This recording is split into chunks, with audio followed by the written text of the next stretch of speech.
चमत्कारी लगाम की कहानी।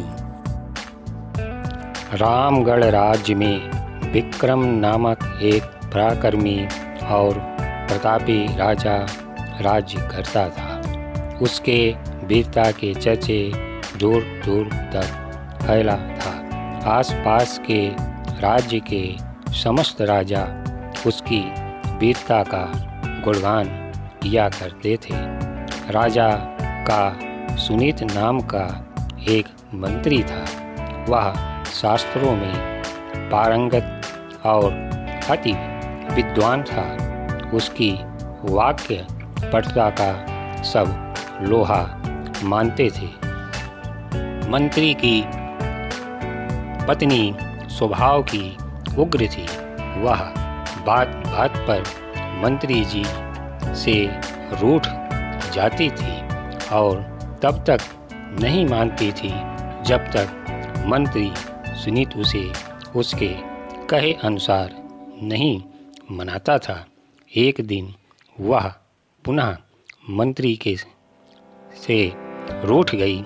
मंत्री ने उसे मनाने का बहुत प्रयत्न किया किंतु वह नहीं मानी। अंततः वह मंत्री बोला,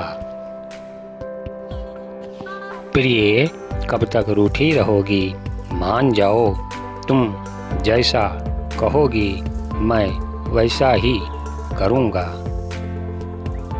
मैं चाहती हूँ कि तुम सिर मुड़वाकर मेरे पैरों पर गिर के क्षमा याचना करो। ऐसा करोगे तभी मेरा क्रोध समाप्त होगा। मंत्री सुनीत ने पत्नी के कहे अनुसार ही किया और वह मान गई। ठीक उसी दिन ही राजा विक्रम की पत्नी भी उनसे रूठ गई। राजा ने भी उसे मनाने का पूरा प्रयत्न किया किंतु उसकी अप्रसन्नता समाप्त नहीं हुई। तब राजा विक्रम बोले, प्रिय, क्यों अप्रसन्न होकर रुष्ट हो? जानती नहीं कि तुम्हारी अप्रसन्नता देख मेरा हृदय व्याकुल हो जाता है। तुम्हारी प्रसन्नता के लिए मैं कुछ भी करूँगा। तुम आदेश तो दो। मैं चाहती हूँ कि मैं तुम्हारे मुख में लगाम डालकर तुझ पर सवारी करूं और तुम घोड़े के तरह हिलवाते हुए दौड़ लगाओ। ऐसा करोगे तभी मैं प्रसन्न होऊंगी। राजा ने भी पत्नी के कहे अनुसार ही किया और वह मान गई।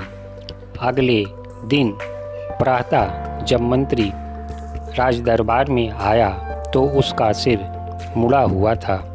राजा विक्रम को मंत्री के घर की स्थिति ज्ञात थी। वह समझ गए कि पत्नी को मनाने के प्रयास का यह परिणाम है। राजा हंसते हैं, हा हा हा, मंत्री जी, किस पुण्य काल में आपने अपना सिर मुड़वाया है?